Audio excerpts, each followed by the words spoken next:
Hey guys, so today I have a special guest. He is my teacher of like 4 years now, and his name is Mr. LeTarte. And he's a teacher from Novi High School. And so, Mr. LeTarte, if you could just tell listeners a bit about yourself. That'd be amazing. Okay, well, my name is Nick LeTarte. I've been teaching forever. No, this is my 18th year. I think this is my 18th year of teaching. And I teach French primarily. And this year I'm going to be teaching two new classes, TV news and broadcast communications. And I'm really excited about those. It's going to be fun. Yeah. And so I guess getting into more teaching and why you started, why did you like start or want to be a teacher? Like, did you have other aspirations like when you were younger, or did you just always know that you were set on being a teacher? Well, when I was like probably 10 or 12, I wanted to be a marine biologist. Mm, Because I really like scuba diving, but I wasn't very good at the science part, and it was a little more struggle. But yeah, I've always liked people, and that's kind of the number one reason to be a teacher.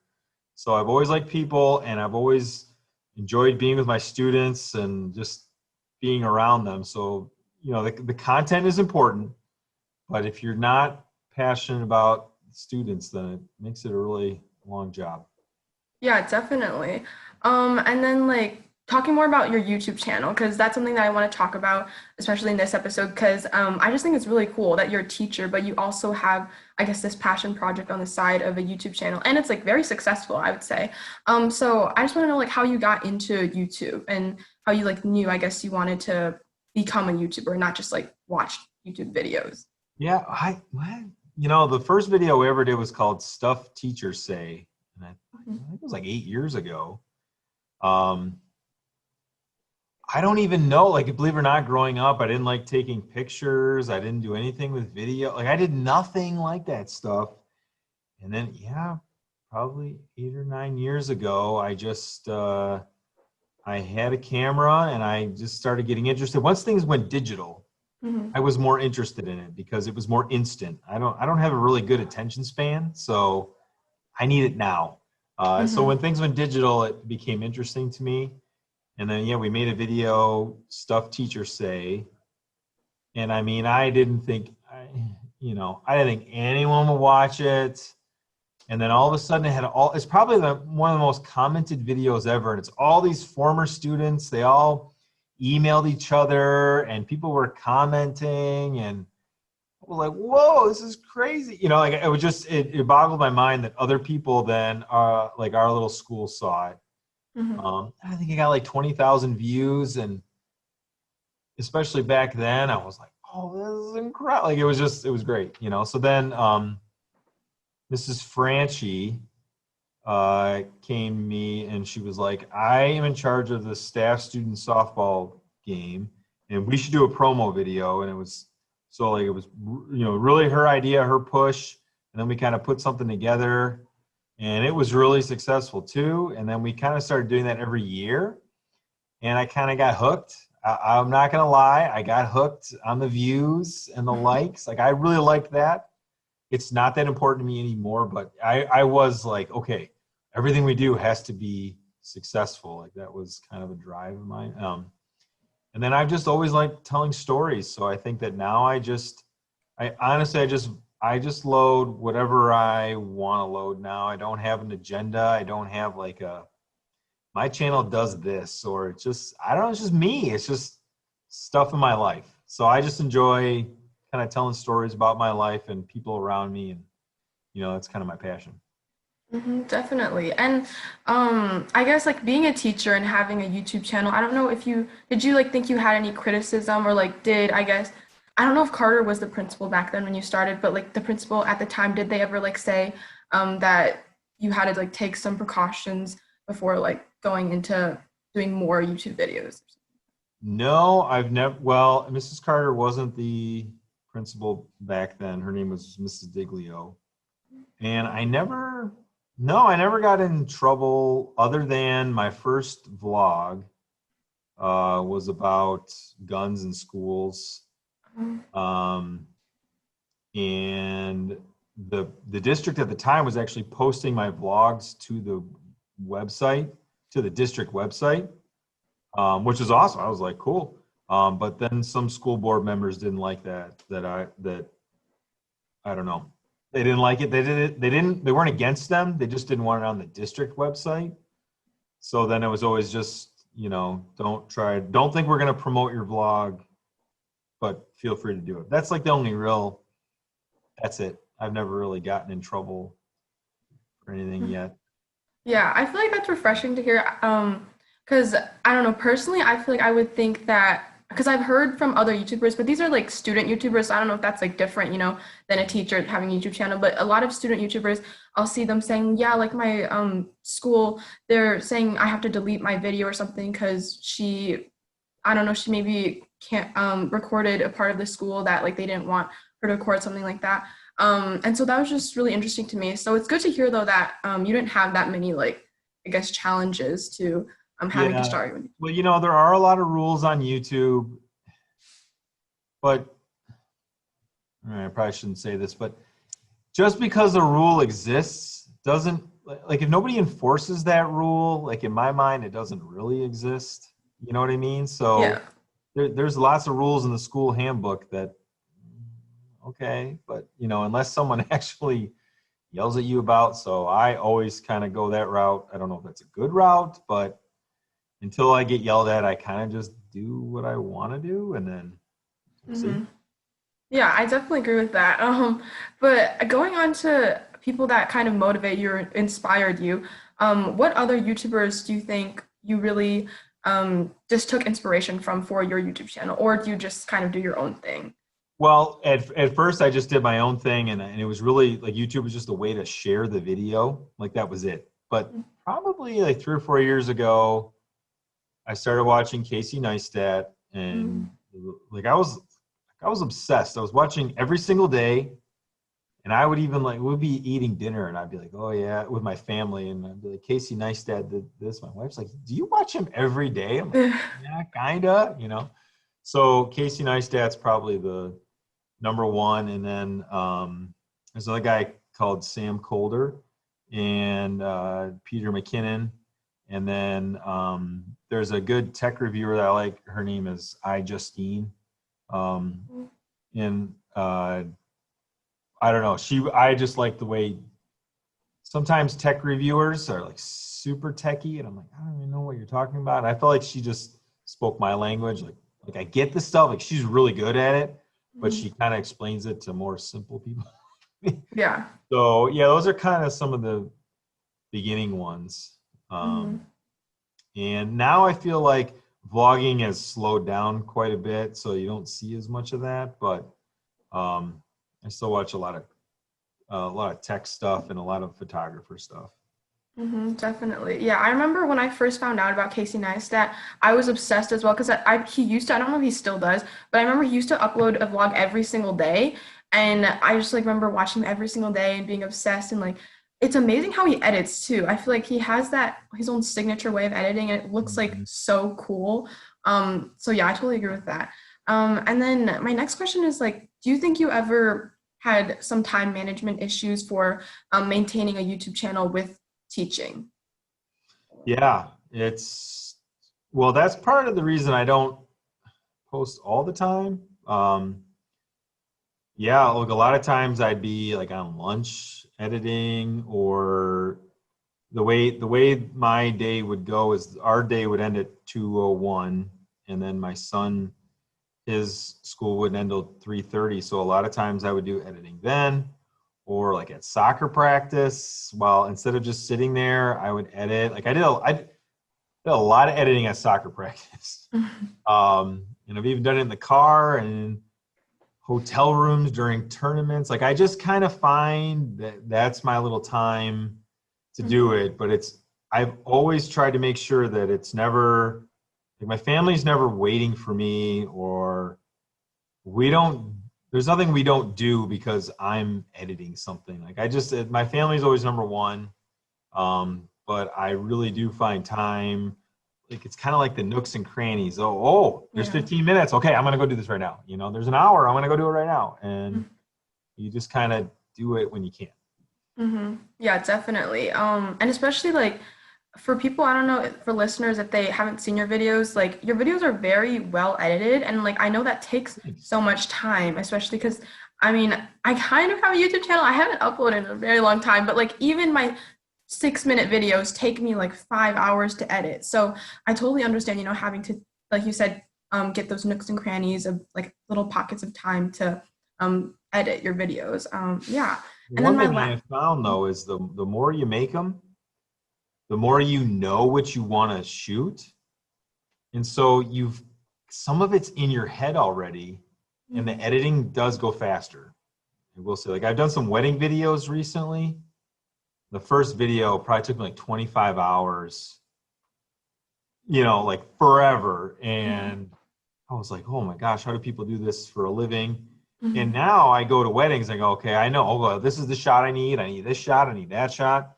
And now I got way less content and I kind of just, I mean, it still takes time, but it doesn't take 25 hours. So some of that just, Definitely. yeah, you get a little better at it. Definitely. And like something that I can kind of relate that to is like recently I've been doing like dance videos just for fun Okay. during quarantine. And so one of the videos I like kind of modeled it off another person's, and I noticed when editing that one, it was just so much easier because I could just see what they were doing and like their head or whatever. And like I had my shots, like, I had a shot of my whole body and then a shot of like half my body. Then I knew like how to edit that one, right? But Yeah. then another one I did, it was like just on my own. I didn't model it off anybody else's. And then like I noticed that took so much longer because I didn't know like, oh, should I keep like this one with my full body or should I do it like half body? And so I definitely relate with that. Like having, an idea of what you're gonna do for your video really helps like with how long like editing takes. Yeah. Yeah. Once you Yeah. can visualize it before you start, sometimes you're just like, okay, I've got 25 clips and I can do anything I want with them. Well, that's great, but it just takes a long time. Definitely. And then like for the future, are there any other projects like similar to a YouTube channel that you want to try or start to do? Well, I'm all over social media a little bit in just different ways. So I don't know. I've never had like this plan. I just do stuff I like.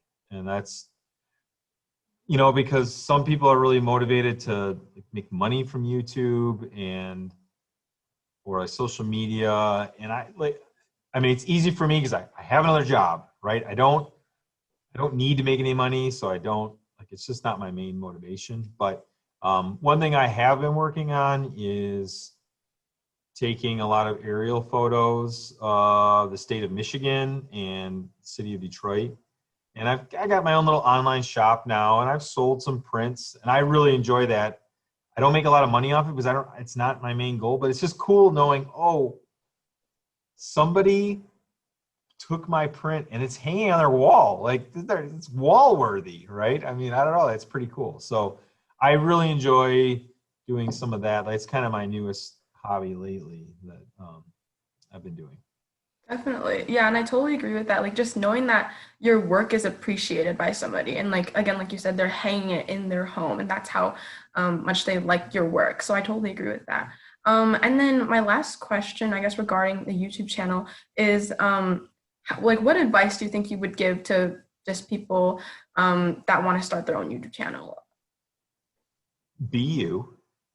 Do what you want to do, right? The TikTok is great for some things, but what TikTok does is it's so heavy on the trends that you don't necessarily come up with anything original, right? So like YouTube is much more of a blank canvas. You can kind of just do whatever you like. Don't worry about how many views you get. A lot of times the more you are, you'll find more success because if you're just trying to copy what everyone else does, well, then it's really hard to be different when you're copying someone. But it's okay to take some ideas from people and make them your own. But it's just, if you're just like everyone else, then why would anyone want to watch? So I would just say, yeah, be you. Yeah, exactly. And I recently watched, I think it was Emma Chamberlain. I forgot what video it was, but she was talking about how when she started YouTube, she was like trying to like be part of the trend where she would do like lookbooks. And I think if you even scroll down to her first ever video, it was like her lookbook and her buying like hauls of clothes online because that was like the trend that summer that she started YouTube. But then once she just started doing YouTube videos just of her being herself, right? And yeah, just being herself and being like very unique to who she is.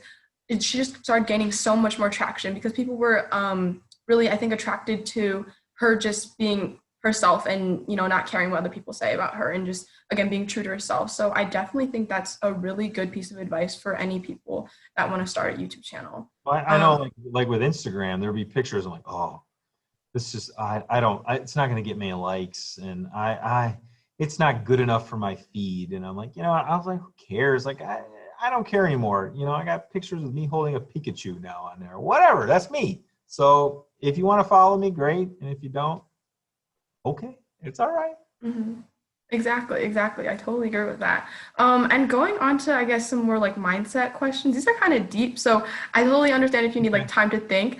So the first one is like just kind of gonna be super deep, but like I think the other ones are not as deep or as hard as this first one.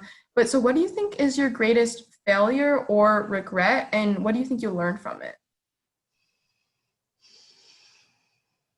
My greatest failure. Oh boy, I got a bunch of them. No. um. Uh. I would say probably in terms of like social media and YouTube wise, worrying about likes and attention. I would say that is a failure from the beginning. What is the trend? What should we try now? Um, and I do think I learned from that. And the fact that I don't vlog all the time, but like I'm gonna vlog this week because I think it's important. I'm gonna vlog about what does school look like right now? What are we dealing with? What are teachers dealing with? What are our kids gonna be dealing with? I feel like that's a story worth telling. And it's not just about me trying to entertain people. So I would say, yeah, I would say that just trying to worry about attention or being, I don't care about that stuff now, but I really did. Like, it was really important back then. So yeah, I guess that would be a failure. Hmm. Definitely. And I think a lot of people can relate to that, being tied up in the numbers and like thinking, oh, will this Instagram post do like as well as my next ones? And what can I do to just make it so that I'll get, more people to like my video or more Mhm. people to watch my video, right? So yeah, I think I definitely agree with that. My next question is kind of regarding teaching. So Mhm. can you ever like think of a time when you had to deal with a conflict while teaching and how did you handle it? Deal with conflict every single day. There's always conflict. Um, I'm trying to think of a specific time. I mean, we've definitely had times where students have fought each other. In my room, never came to a physical altercation, but trying to diffuse that situation. I'm trying to give you like a really concrete example. Um, I've had some moments where hmm, I have a moment in my mind. I'm trying to decide whether I want to tell it to you or not. But Oh, uh, so I had a student at one time. I'm trying to be as vague as possible, but yeah. basically, I asked the student if they were in a certain program, and they said, I used to be, but I'm not anymore. And I'm like, and I just said, oh, it's not your thing anymore. And he said, well, actually, it's become too white now. There's too many white people, and I didn't really want to be involved anymore. And well, I know it doesn't show on the podcast, but I'm a white guy, and I had to decide how to handle that in front of 30 kids. I mean, inside, I was kind of frustrated by that, and I didn't know. Like, I kind of froze for a minute, and I just thought, okay, I need to have a conversation, but it's got to happen later. nothing out of anger is going to come, nothing good is going to come out of that anger right now. So I kind of took some deep breaths. We let it go for a minute, and then I spoke to that student after about kind of how I felt, and as soon as I did that, he was like, I shouldn't have said that. It was so dumb. And it really diffused the situation between both of us. We've all said dumb things. And I'm like, oh, I can't believe I said that. And it was kind of the same situation for that student. So that's the first thing that comes to my mind right now, but I'm trying to think of others, but I'm blanking right now. Mm-hmm. No, yeah, totally. And I think that's kind of, I don't know, like that's kind of related to politics a bit, right? And so I think that is like hard, especially in school, everybody's like, you can't really say your political opinions or like beliefs. And, once that comes up, it probably is hard to like diffuse the situation or like think of what you can do in that moment. But I think you did it well with like, just calming yourself and then having to speak with the student later and then that just like resolved the problem. Yeah. And yeah, I think that was good. Well, you're talking about political things, like with Black Lives Matter. Now, today it's different, but about 3 or 4 years ago when Colin Kaepernick started taking a knee, it wasn't as crystal clear, or still not crystal clear for some people, but back then it was like, oh, if you're taking a knee, you hate America, you hate the flag. And like, personally, I was like, no, that's not what the guy's talking about. In fact, he asked a veteran how he can do it respectfully, because at first he was just sitting on the bench. Mhm. And then he asked the veteran, what can I do that still shows respect to the flag, yet get my point across? And the guy's like, well, take a knee. And that was controversial, Right. So, but as a teacher on social media, there are all kinds of people in the community that don't see it that way. And we're always told to not get political, so I just was like, I'm just leaving it alone, but when I do that, when I don't say stuff, I've got kids in my class that silence is just as bad as, speaking against something, right?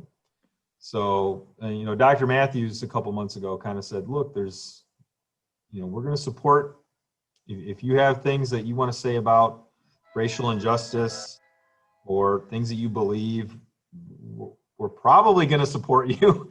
You don't know what everyone believes, but that's kind of so yeah, I don't know.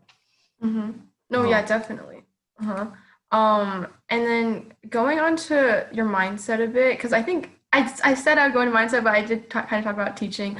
But just like, how do you want to keep improving yourself, like in the next year during everything that's happened, like in 2020? Well, so believe it or not, about 5 years ago, I always had this mentality that like there's a lot of things we could be doing electronically, we could be doing digitally, and like we don't, like there's this concept called burn the ships, right? And I always talk about it with the copy machines.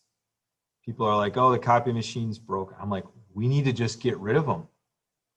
Don't have them, and then they won't break, right? So a mentality of, wait, will you say your question again? Because I kind of forgot. It's how do you want to keep like improving yourself in the next year? All right.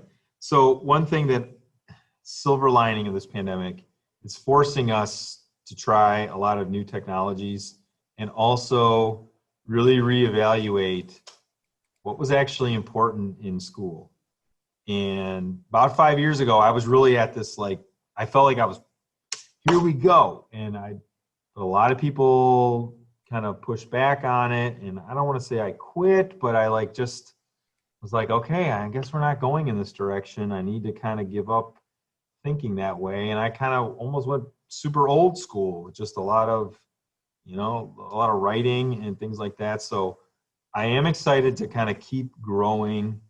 And what's really important in education is skills, right? What are the skills that you can accomplish? Because people argue with me, but 80% of all the stuff, all the things, all the tests you've done, everything you've read, like you don't remember them to a T. Now, it doesn't mean you don't understand concepts, but we spend so much time focusing on like making sure kids aren't cheating, and instead of focusing on creating assessments that you can't cheat on, right? So like the last year I went to a lot of speaking assessments in my French class because you can't really cheat on them, and you have to show that you have skills.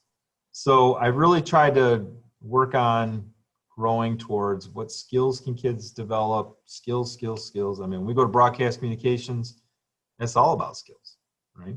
So you are very good at podcasting and technology, but it's very possible that another kid in the class knows nothing, right? Doesn't have a cell phone, doesn't have internet at home. So we've got to work on building those skills for everyone. Mhm. Exactly. And I think skills, like people overlook skills all the time. I feel like people don't realize how much you need to know just like even impersonal skills and how to hold a conversation. Especially like I think that goes into the workforce when you have to actually, network and talk with your boss, interview stuff. And I think that's again like just really overlooked at school because I feel like at school everybody has this mentality of just like keeping a 4.0 GPA, getting, Mm-hmm. high score on like SAT, ACT, or whatever it is. But I think they are so hyper focused on that they lose like the focus on other skills, like, maybe starting a podcast or something like this just to learn how to, talk more. Because literally before I started this podcast, I think I literally went a week without talking to like my family at all because all I would do was just, Netflix all day and because I literally had nothing else to do and I just realized that I literally wasn't talking at all for days. And then I was like, maybe if I start a podcast or something like this where I get to actually talk with people, even people from across the world, and just learn about them and like their perspectives, mindsets, and open up my own perspectives and mindsets, that would just be amazing for me to just like, learn how to hold a conversation, right, with Yeah. all types of different people. And I've just learned so much through this. And and I think just opening my mind, right, from outside of just my little bubble at school, to people from all over the world. I've learned so much and like it's just Yeah. amazing how Well, much you can do. and standardized tests, getting great scores on standardized tests, that's a great thing. It is if you can do that, outstanding. That is a wonderful thing. But you have to look at, well, if you most people that they do well in standardized tests, first of all, buy a book on how to take the test. Then they hire a coach on how to they do all these practice tests. If you have to prepare for the test, like it's not a very good test, right? The test should just be an evaluation of your skills. But if you're having to prepare for the test,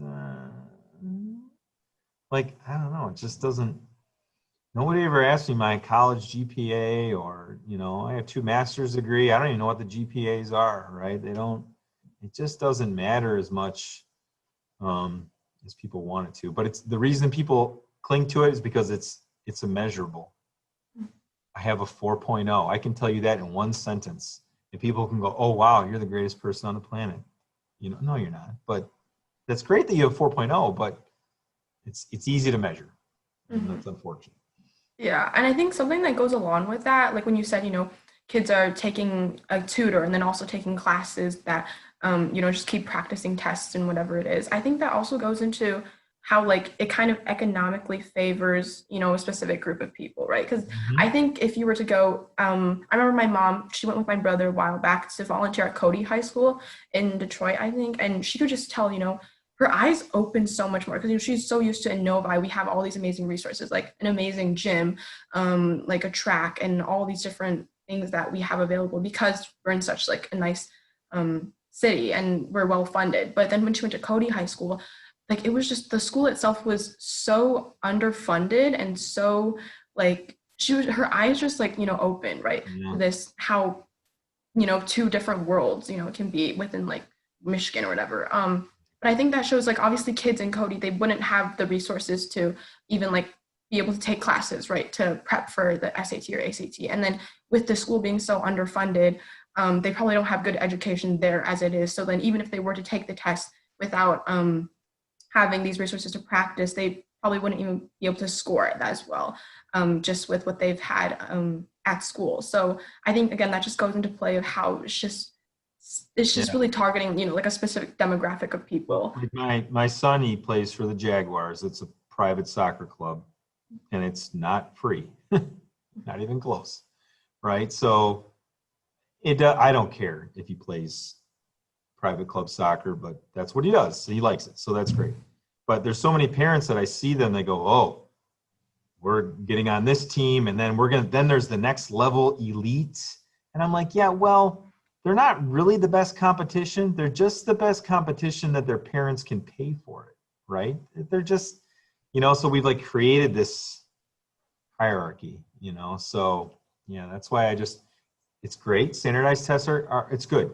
There are some brilliant kids that did amazing, and it's something that I don't know if I could ever do, but there's also a lot of resources that they had. So Mhm.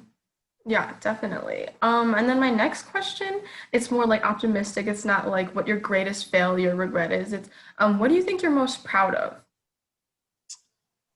well, I'm just most proud of my son, I think, right? Like right now, I've really tried to, he does really well in school, but I've tried to tell him many times that that's great, but people don't remember all of your achievements. They're going to remember how you treated them. So you've got to really treat people the way you want to be treated. And that is really, at the end of the day, that's all people care about. They don't care about how many things you own or all your successes. It's just how you treat people. So I think I've seen him play with his baby cousins, like really enjoy playing with, and he's gonna be 11 on Friday, and his baby cousin's 2. It's very easy to go, oh, I don't want to, and you just see him like very accepting and teaching, and like those are the moments that I really get excited about, and I could care less if he was any good at soccer or that stuff. But I mean, it's great, but treating people is the number one goal. Definitely. And I think like like you said, treating people like you want to be treated and just like being very nice, right, just to people and open to other people, I think is such a character trait that you need for just being successful in life. Because I know I'm not sure if this is how you pronounce his name. His name is like Richard Kiyosaki or something. His name is Rich Dad Poor Dad. I don't know if you've heard of Oh, him. yep, yep. Yeah.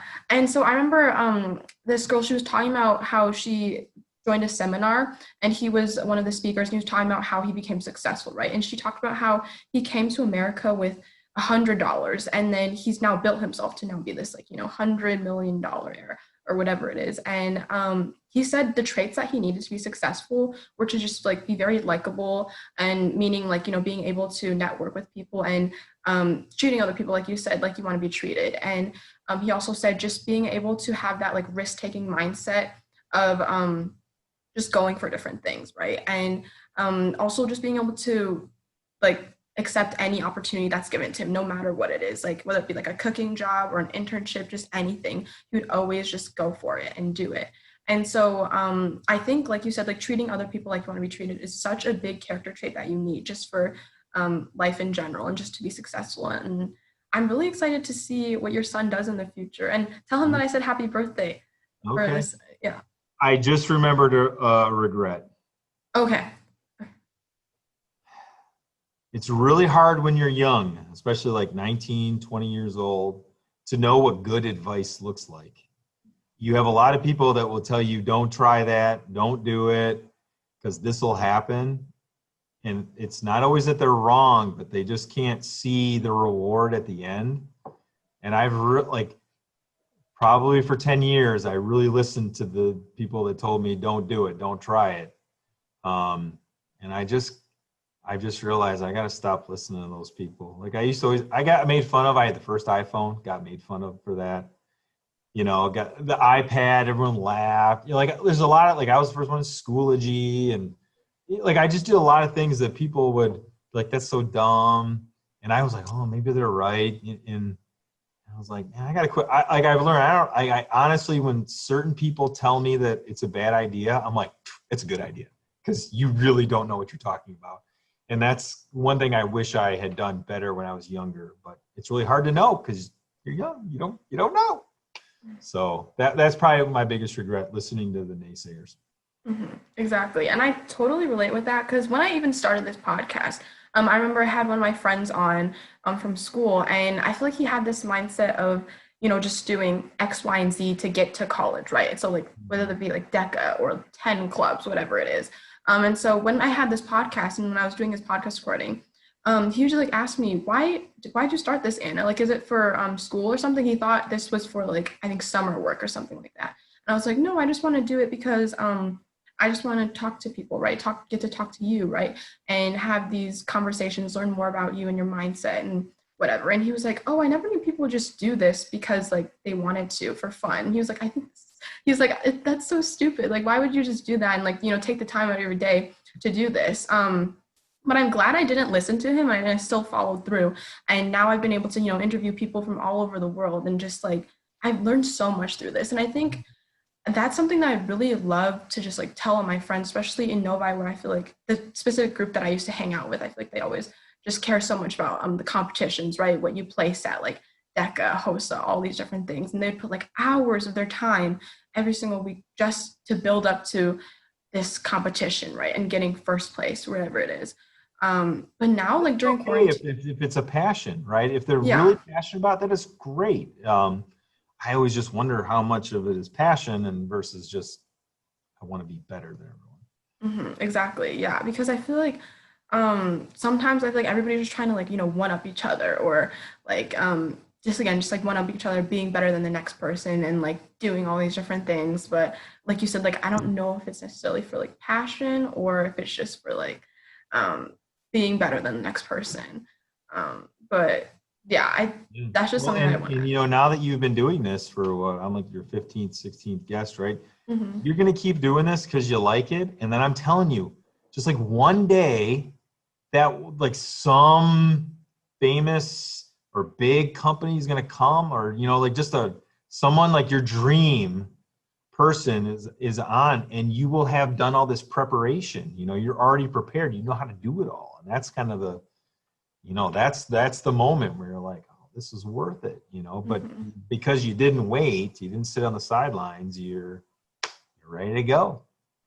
Exactly. And like that's something I just want to keep doing, like this podcast, right? I think I started this and now I just want to keep doing it even when I go into the workforce and I want to like interview my like coworkers, anything. And I just want to keep doing it until like I'm 50, 60, 70, just to like I love how it's just kind of diary almost in a way, right? Of like people that I've met, but it's through like a conversations and like a podcast aspect. So that's just something that I really love about podcasting. Cool. How cool is it going to be 5 years from now and you look back and I wish I had podcasts when I was 15. That'd be cool just to see what I sounded like and you know Exactly. And then my next question regarding mindset is, do you go by any like personal mission statements or quotes, like even whether it be like Nike's "Just Do It" or anything like that? I don't know if I have like a quote, but like I'll try anything once. I mean, that is I most things. I'm not like anything, but I will literally try to do anything once because I don't care if I fail. I just don't. It's not like it's just I don't know. Whatever. If it Mhm, doesn't work out, I'm okay with that. mhm, And because I have that mindset, I just try stuff. And like I just know failure is going to happen. It's just part of it. So I don't care when it happens. Where there's so many people that they're like, oh, this might go wrong, that might go wrong, that might go wrong. It's not perfect, and then they don't ever do it. And it's all in their mind. So yeah, I would say that I would just try everything once. I think that's like such a good mindset to have because I definitely did not go into quarantine with this mindset because like before quarantine, literally I had this idea sitting in my head for a year, but I never acted on it, right? I had all these ambitions, but never acted on it because I was so scared of failure or scared like if I failed, what like people would say and be like, oh my gosh, Anna's such a failure, something like that. And so like it was last year, literally last summer, I had this idea just sitting in the back of my brain and I was like, I want to start a nonprofit or something aimed for underprivileged kids in Detroit, like Cody High School, and giving them a positive creative outlet such as like dance. And so I had this idea, but I never acted on it because I was just like so scared of failure and all my doubts on like doubting myself, right? And doubting how good this idea is.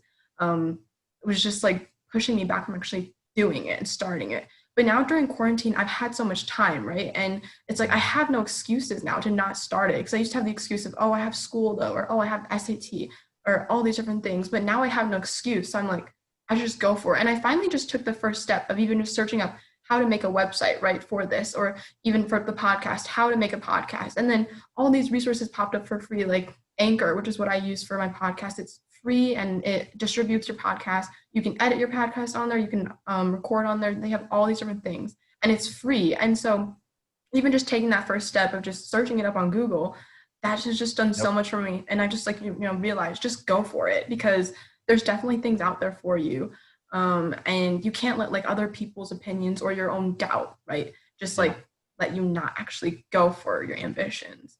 I did the same thing. I actually started a podcast too. I only have 2 episodes though. I'm not as good as you. I gotta be more ambitious, but yeah, I think I used Anchor as well. Mhm. It was all free. I didn't have to spend anything, and I just used like my headphones, and like they're good. They sound pretty good.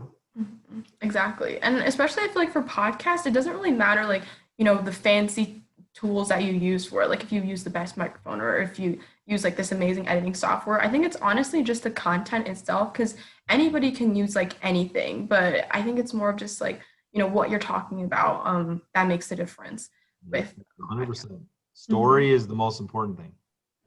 Exactly. And so my next question is, what do you think is your biggest or greatest fear? And yeah. Hmm. Um, I mean, I fear that, like, I just turned 40. Mhm. I fear that I missed out on opportunities that I should have taken.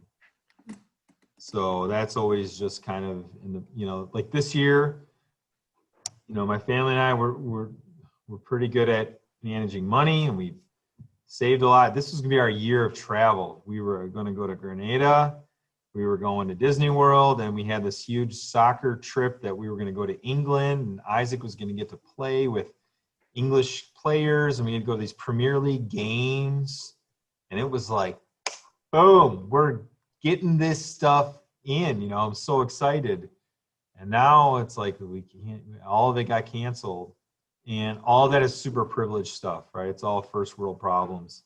But I was just really excited to have those world experiences. There's so much of the world I haven't seen, and I'm worried that I'm gonna be old and not be able to experience it as much as I wanted to back in the day. So, yeah, I would just say that I've missed out on travel and just life experiences. Yeah, I totally agree with that because literally I think it was 2 days ago.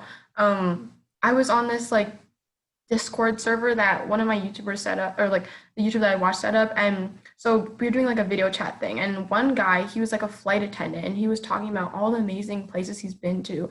And I just realized he's only like 22, but he's been to literally almost the whole world and all these different places. And like he was like, yeah, if you go anywhere, just let me know. I probably know a restaurant that like or just good place to go at that destination. And I was just thinking, wow, like if I was his age, right? Like when I turned 22, I had this vision of like doing marketing, right? Or working at a company in like New York or something and doing marketing for them. But then I realized like I would like, barely have traveled the world. And I Mhm. just thought, like I really need to just go out there and travel to all these different places, before it gets too late. Because just seeing, other people and them, like being so young and have traveled the world, and he even had like Gordon Ramsay on a flight and like Tom Hanks, all these amazing people, and it's just so cool, how he's done all these amazing things and he's only like 22, and Yeah. that just like inspired me so much. So I was like, wow, I really need to get out there, like once I turn 21, 22, and just like travel as many places as I can before it gets too late. But yeah, so I totally agree Yeah. with that. Well, because one of our biggest American problems is that we love our possessions. And we love our possessions so much that we're willing to loan money and to go into debt to do it. And when you're in debt, you got to keep your job, right? And that job kind of holds you in place, for the rest of your life. And that's my wife and I are pretty good at, not lending money or loan, getting any kind of money that we don't have in the bank. And that's given us a lot of freedom. but that it's very easy to get your first job, to get your first job that actually pays like a living wage. You're like, I'm getting a brand new car. And what comes along with that? Your car payment. And then you're stuck.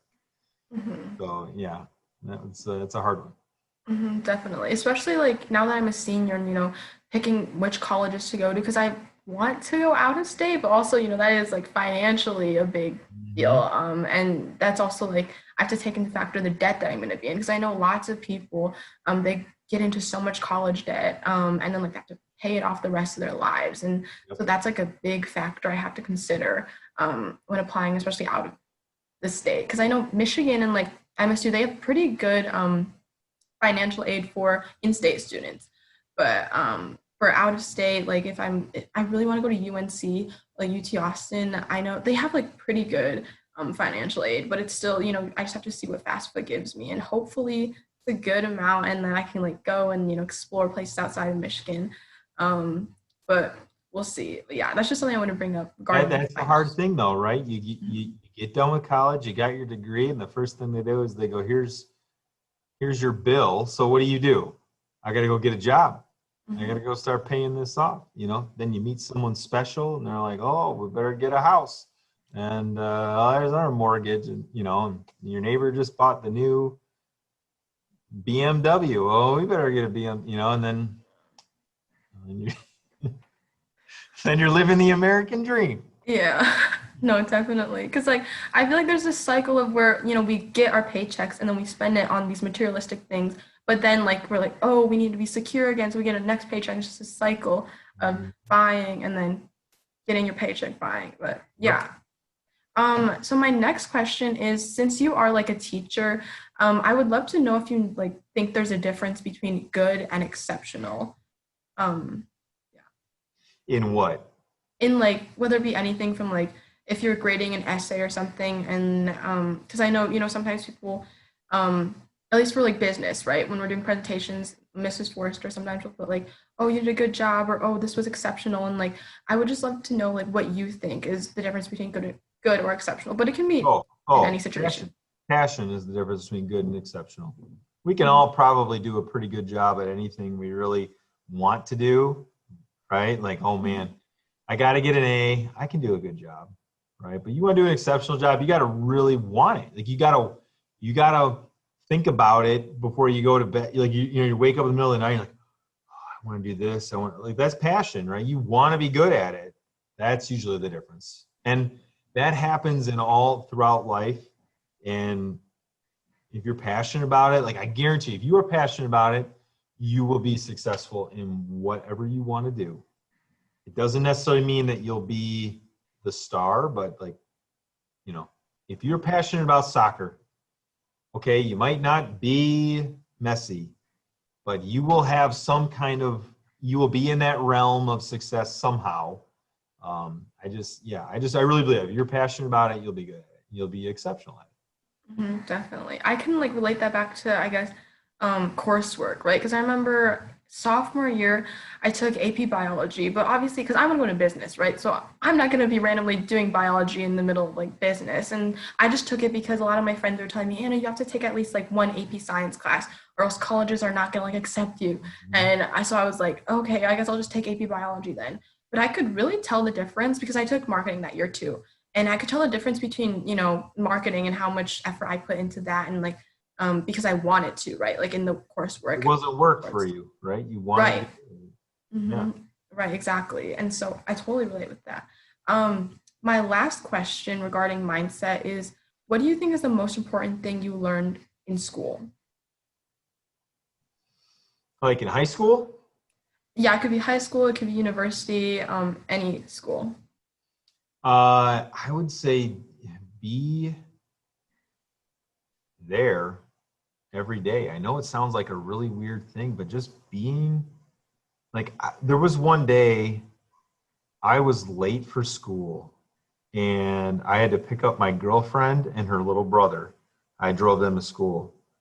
And I was so worried about disappointing my AP US history teacher But I was like, I was going like almost double the speed limit, and they were like, "You have to stop. You're gonna get us killed." But I was so worried about not being there and disappointing her. And I like that's something that when I was growing up, like you were always there. You never missed anything. Like ever. You like if you missed a test, you just got a zero. That was just kind of how it went. Like there was no I had a bad day. So I that has always stuck with me that if I say I'm gonna be somewhere, I'm gonna be there. And that's honestly that is probably the most important thing I learned in high school. Yeah, definitely. And I think people like, especially students today, I feel like we don't realize how important it is just like to be in the classroom and to physically like have the teacher teach you something. Then like, because I know lots of people they'll just skip school on randomly, Mhm. or they'll say it's for like as just like a self day or something, like a day to just take care of themselves mentally or whatever. But Yeah, I mean, if you're yeah, if you get take a mental health day, you should. But yeah, but it shouldn't be like every single week, like taking one.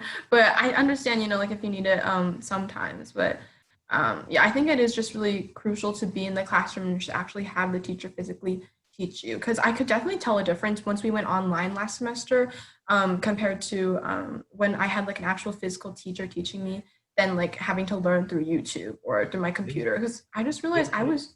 Mhm. me too. Like the fact that I didn't have to be in front of the class, there was.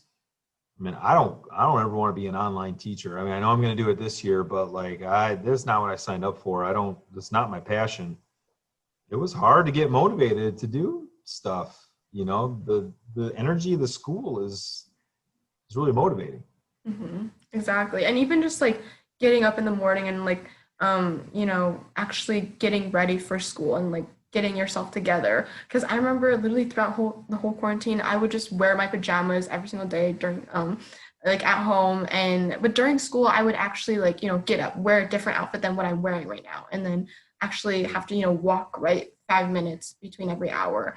And so that was just like I think a real big learning curve for me to like get motivated during online school because like I'm going virtual for next year, and so Hmm. I'm gonna have to really learn how to motivate myself just through like a Yeah. computer screen and Yeah. Well, like I made my son every morning. He had to get dressed. mhm, He hated it, but the fact there is something mental. Oh, I'm getting ready to go. I need to get ready. So it just kind of flips the switch. It's hard. mhm, It's hard when you yeah, can have a cereal bowl and you're doing, it's like, it's just, no, I gotta go to work now. mhm, yeah, and like it's also I feel like hard for me. I don't know if it's for anybody else, but having like that distinction right between school and home, that like helps me with like okay, I have to focus for school right now because I'm Yep. at school. But like now that there's not that distinction between like buildings and like having the actual physical classroom, now I have to be like, okay, no, right now I have to be in school zone. And then after school's over, and then I have to be in like home zone or whatever, do my homework and whatever I Hmm. do at home. But yeah. And then, so my last questions are just going to be like fun questions mixed with some brain teasers. Oh boy. So they're not too bad though. Okay. But so, what was the last book you read? Oh, well, okay. Oh, do I have it here? Well, okay. To be honest, I am not a book reader. That doesn't mean I don't read books, but I am never going to sit down and read a book for fun. But there's only actually two books now that I've read for fun. One was The Diary of Anne Frank, and it's because I was in Amsterdam and I went to the museum, and because I could see that museum, I bought the book and I read it. I read it, the whole thing, which that like, it had something to me. And then just recently, our superintendent of academics, RJ Weber, gave us this book about childhood adversity and how if and I'm in the middle of reading it right now. He didn't say I had to. I'm just reading it. Um, but it's amazing how people can have physical effects later in life based on trauma they had as a kid. And that was like quite eye opening. And it's also to help teachers recognize it in the classroom that, sometimes I have the phrase butt face, right? Sometimes kids are being butt faces, but Sometimes, almost always, we don't know what's going on at home, right? You could have a very safe environment, and that's of course what we all want, but not everyone goes home to that. A lot of people have really struggle lifestyles when they get home, and we have to kind of remember that's probably the reason they're being a butt face, and so we got to look at it. We got to figure it out, and always assume that there's a reason for that kind of behavior. Definitely. And then my next question is, what's the best movie you've seen in the last year, or like if not the last year, just in general? Best movie of all time. The last year, I don't know. Well, there haven't been movies out lately. Hmm. I have a tie. Shawshank Redemption and Good Will Hunting are like my all-time favorite movies. Have you ever seen Good Will Hunting? I have, but I've heard good things about it. Are you So 17? Because it's I've rated s- R. I'm 17. I'm 17. Okay. It's about like this genius, but I don't want to tell you, but I highly recommend the movie because it's literally about the real world versus being super intelligent. And it's all about being book smart versus street smart, finding that blend, and yeah, it's a good movie. Yeah, It's a good movie. that sounds like a good movie. And then my next question is, who are your heroes? And heroes can mean anything, right? From like actors and actresses to like Nobel Peace Prize winners, anything. Um, well, if you're talking about like famous people, I think of people like Martin Luther King, Steve Jobs. They're not anywhere. I mean, Martin Luther King is, of course, way more brave, but how difficult would it be to try and change when almost the entire nation hates you and then do it peacefully? I can't even get my mind around that, right? And then just, somebody like, hi.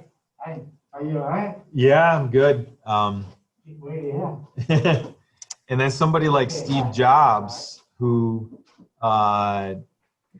just took everybody who always told him no and still went forward and tried to create something great, even though everyone was like, no, you don't do it that way. Um, and then I look at, there's just people like my parents had blue collar jobs. My dad was a pipe fitter for GM. He would get up at 4:30 in the morning every day, like throughout all my high school. And when I was younger, he worked the afternoon shift. I didn't see my dad except for like one day a week, like on Sundays, because he would go to work when I was at home, and then he would get home when I was at school. And my mom, same thing with my mom. My mom ran a warehouse for General Electric in Novi, actually. Um, and just every day, they went to work every day. Went to, they didn't take mental health days. They just went to work and worked hard. So I've always kind of remembered that was a great model for me. Every day, gotta go to work, get to work. Definitely. I think it's really important, like, for people to appreciate their parents and what they've done, for you. And I think a lot of people, like, I feel like they don't, realize probably how much their parents have actually done just for you to have, like, such a nice living. No, I But didn't yeah. realize it when I was in high school either, though. Mhm. No, yeah, but it's good to know that, like, now that you realize it and like you see them again as like your type of hero almost, and they really again help shape you to be who you are. And yeah, I think that's just really valuable. My last fun question before the brain teasers are, what do you like to do for fun other than the YouTube channel? I mean, well, one, I just like being with my family. I like watching movies with my family. Right now, we're all about Disney Plus. And then my son always makes us popcorn like 30 minutes in, and he's like, I'm the best popcorn maker. So I really like watching movies with my family. And then just like personally, I love photography. I've really been focusing on my photography during quarantine, trying to get good at it, like good at how I want to do it. Like I don't care if other people like it, but I like there's certain people on Instagram that like I deem as really good photographers, and if they tell me it's good, I'm like, oh yeah. So yeah, I I really like photography, documenting like life. I really enjoy that. Yeah. And so now going on to brain teasers. If you only had 30 minutes left to live, what do you think you would do with that time? Oh, just hang out with my family. Just yeah, do something fun with my family. That would be it. With my Hmm. wife and son. Definitely. And then my last question is, what's your favorite 90s jam? Favorite 90s jam. Yeah. Yeah, so, well, if you go back to my vlog 8, where I have my top 10 songs from high school, there is a song called Dancing Nancy's from Dave Matthews Band. And it talks about essentially is, a lot of it, who we are is based on where we were born. And if you were born somewhere else, how different would you be versus where you are born? How much of you is really you and how much of you is just a reflection of the local culture. So Mhm. I definitely think about that quite a bit. Mhm. Definitely. Well, thank you so much for being on the podcast. It was so much Yeah, fun talking with I you. am honored to be your guest. Thank you. I really appreciate Yeah. And so if you have any like ending notes that you want to tell listeners, or if any like plugs for YouTube channel, your Instagram, anything like that, just go for it. Well, you can follow me on YouTube, Nicholas LeTarte, Instagram at somewhere caught in the middle. But good luck with finding that one. I don't know. My best advice is just follow your heart, and there's good advice out there. Just you gotta. There's a lot of bad advice too. Like there's way more bad advice than good. So you've gotta. Sometimes your heart tells you, "Oh yeah, this is good advice. I should listen to it," and then sometimes it's not. So try to figure out a way to filter the good advice, because when you do that, you'll get ahead. Definitely. Well, thank you again for being on. This was so much fun, and I'm sure listeners will just like learn so much more about, how they can, or how you personally as a teacher are able to have like such a successful YouTube channel with teaching, and then just learn just more a bit about yourself and like your mindset. And I think a lot of valuable things. But yeah, that's it for me now. Bye, guys. Okay. Okay.